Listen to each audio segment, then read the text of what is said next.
All right, today we're going to do a 511 notes, key characteristics of the polynomials. So the first question is a warm-up question. It talks about the state, the degree, and the leading coefficient. So the degree of the function is always the exponent, the highest exponent. So again, this particular equation, it is 5. So the degree will be 5.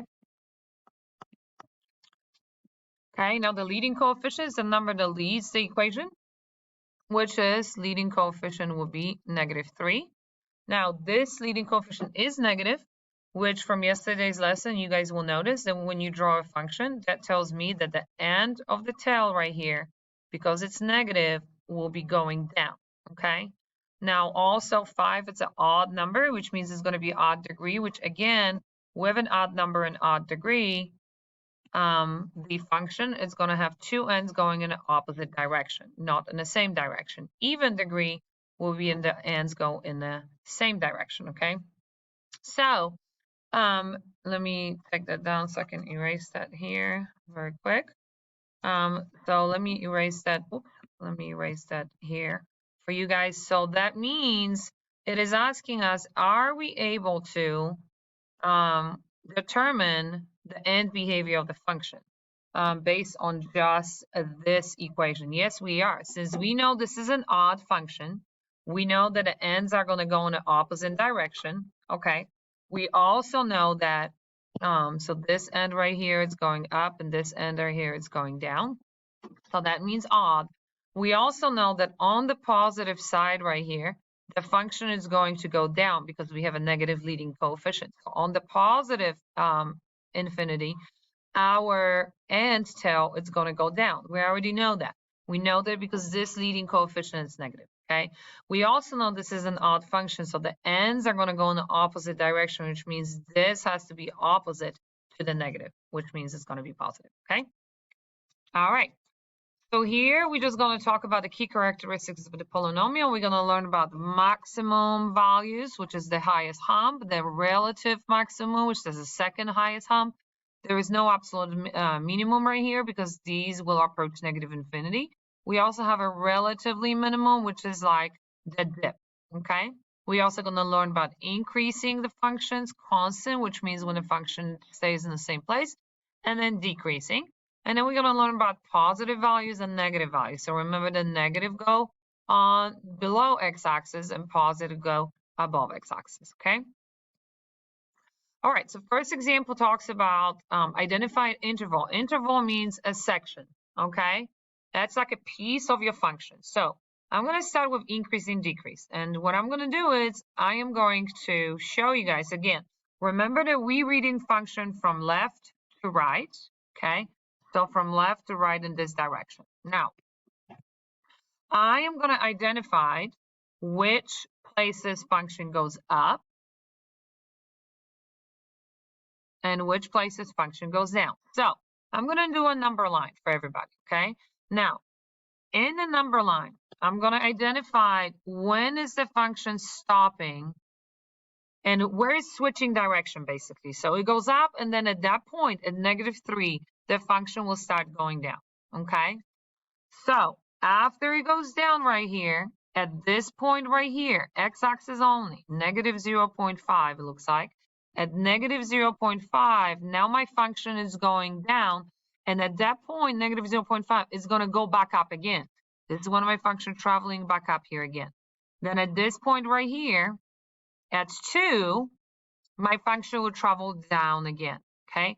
So if I'm going to do a number line, I'm kind of looking for points on the x-axis where the function changes direction, where it changes from going up to going down, just like a roller coaster.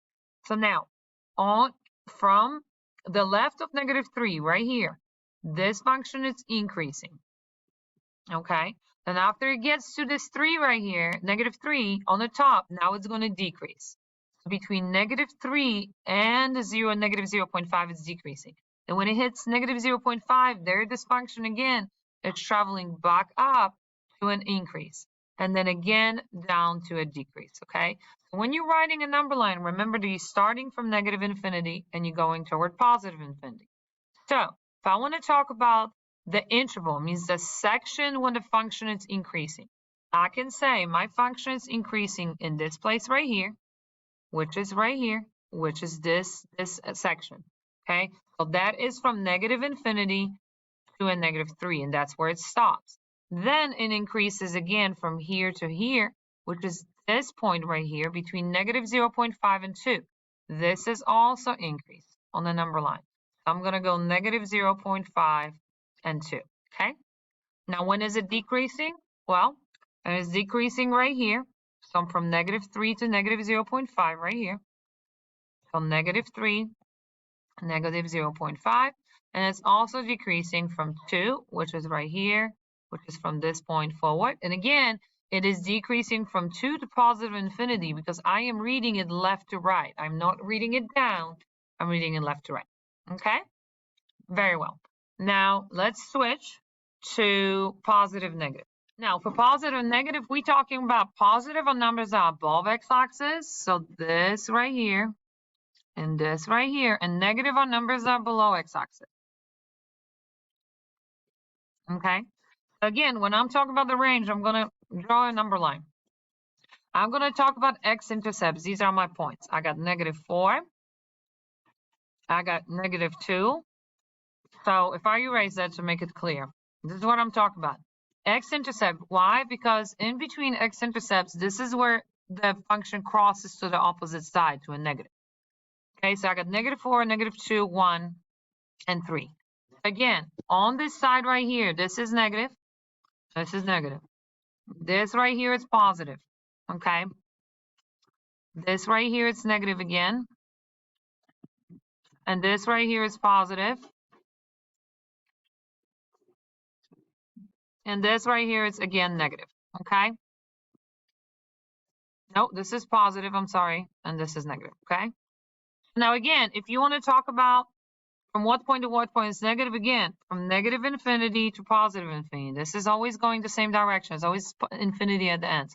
You're going from negative infinity, oops, for positive, you're going to go from -4 to -2.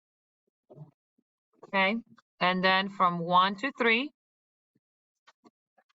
And for negative, you're going to go from negative infinity to -4. You're going to go from -2 to 1. And you're going to go from 3 to infinity. Okay. So again, increase, decrease, it's when the function changes direction, and negative and positive, it's when it crosses x-axis. All right, this question talks about the stock prices. So first one says, are there 2 intervals of decrease? False. Okay, there's only one place when a function is visibly decreasing. Okay, and it's from, I would say, 0.2 to 0.8. All right, next question is the stock prices decrease on the interval of 0.4 to 0.6. So it's giving us 0.4 to 0.6. And this piece right here, is it decreasing? Yes, it is. Is that the only place it's decreasing? No, but it's a piece of it, okay? And then the C says the stock prices increase on the interval of 0.7 and 0.7 and 0.9. So it's saying so between 0.7 and 9, so again, this would be 0.7 and 0.9, so right here, okay? No, it's not increasing only, it is doing both. It is decreasing in this little piece right here, and then it's increasing. So this is a false statement. You cannot say the function is increasing in the whole time, and then, you know, when it's decreasing in a little piece.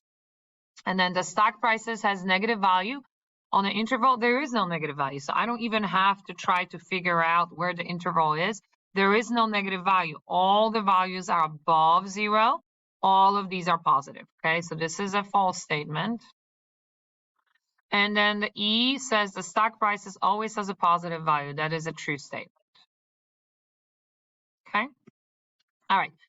Well, for this one right here, again, we're going to do absolute, maximum, minimum, and increase, decrease, and then positive and negative. So this is going to be a relative maximum, relative maximum, which is at 2, 3, is because this, we don't know how much more, other maximums we can have. This function can very easily continue to go this way and have another maximum right here. So we don't have the absolute maximum on this one. And then you have minimums right here and right here. So minimum would be at -2 and -2. And then the next one will be at 6 and -3. Okay. Now for increase and decrease, again, I'm going to make a number line for you guys, for those that need it. And I'm doing the points where it transitions and changes direction. So this is going to be -2. This is going to be 2. And this is going to be 6. Okay. So now again, on reading it left to right, on the left side, it is decreasing to this point. Okay. Then after -2, it is going to go up. Then again down, and then up again. So at this point right here, it's going to go up again, increase. Okay, so now when I'm writing an increase and decrease, increase and decrease, this will have, increase will be right here from -2 to 2, and then 6 to infinity. And then decrease would be -infinity, so it would be right here. -infinity and +infinity, so -infinity to -2. And then right here, 2 to 6. Okay. And then for your positive and negatives, again, let me erase all that. Positive and negatives, that's when we're looking at the x-intercepts when it crosses over. So for the points on the number line, I would have wrote -4, 0, 4, and 8. So again, you got above 0, so that's positive right here. You got below 0, so that's negative. You got above 0 right here, so that's positive again.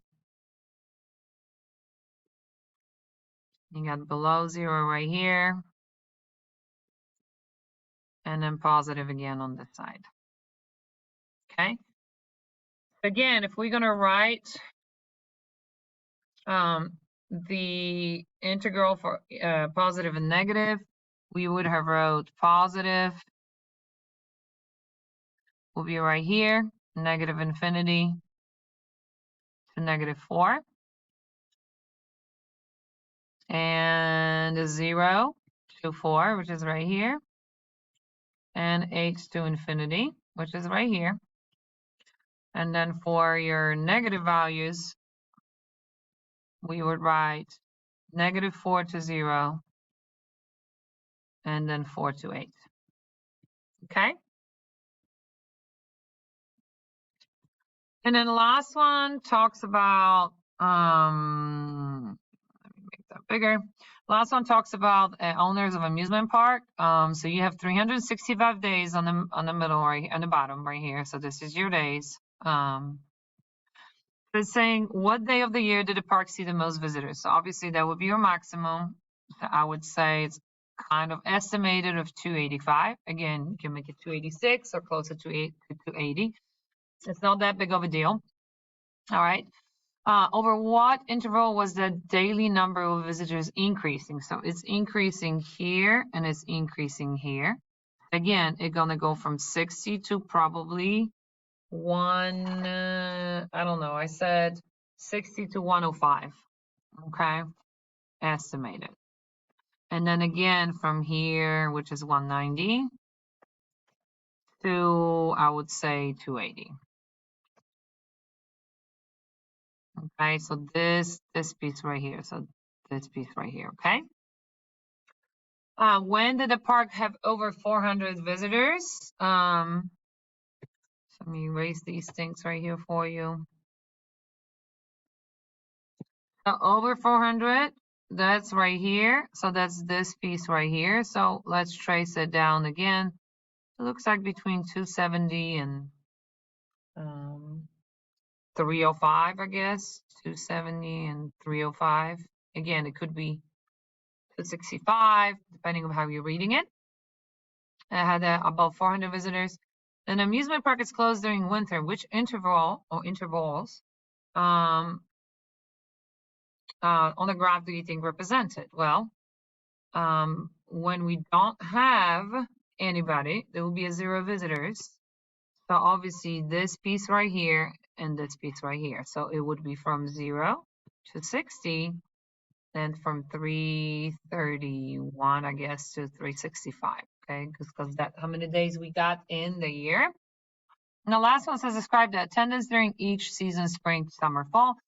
So just in case you didn't realize it, these are months and it goes by 30 days. So I would say this is January, February, March, April, May, June, July, August, September, October, November, December.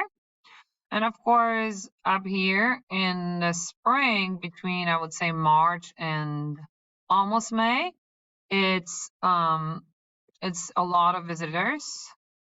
Okay, even a little bit right here, right? So spring, and then again, when does the visitors start coming back up? It's during fall.